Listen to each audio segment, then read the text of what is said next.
বা কয়েকটি কথা জীবনে মনে রেখে চলবেন, চলার পথে সুবিধা হবে। যেমন অন্যের চরিত্র তারাই বিচার করে যাদের নিজেদেরই চরিত্রের কোনো ঠিক থাকে না।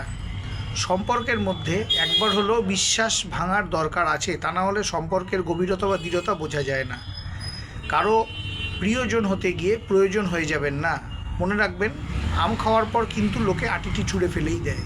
সত্যি বলার জন্য যদি আপনার চারপাশ শূন্য হয়ে যায়, তাহলে বুঝবেন যে আপনার চারপাশ আবর্জনাতেই ভরা ছিল, অপ্রয়োজনীয় জিনিসই ভরা ছিল।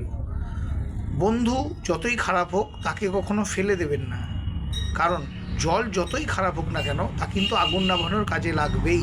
আগুন নেভাতে জল লাগবেই। সত্যের জন্য সব কিছু ত্যাগ করা যায়, কিন্তু কোনো কিছুর জন্য সত্যের পথ থেকে সরা যায় না বা সত্যকে ত্যাগ করা যায় না।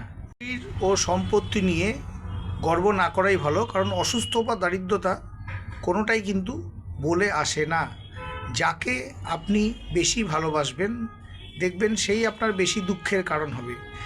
এই পৃথিবীর নিয়মটি সত্যিই খুব অদ্ভুত। আপনার ব্যবহার ও আচরণ আপনার জীবনকে সুন্দর ও অমূল্য করে তুলবে। এই দুটি অবশ্যই প্রয়োজন, ব্যবহার ও আপনার আচরণ।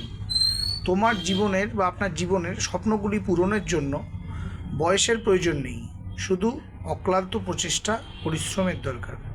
3 ধরনের মানুষ থেকে দূরে থাকবেন: যে বেশি বোঝে, যে এক কথা বললে আরেক কথা বোঝে, আর যে শুধু নিজেরটাই বোঝে। এই 3 ধরনের মানুষকে অ্যাভয়েড করাই ভালো। দায়িত্ব নিতে ভয় পাবেন না, কারণ দায়িত্ব নিলে প্রতিদিন নতুন নতুন জিনিস বা নতুন নতুন বিষয় আপনি শিখতে পারবেন। এই কথাগুলি মেনে চলুন।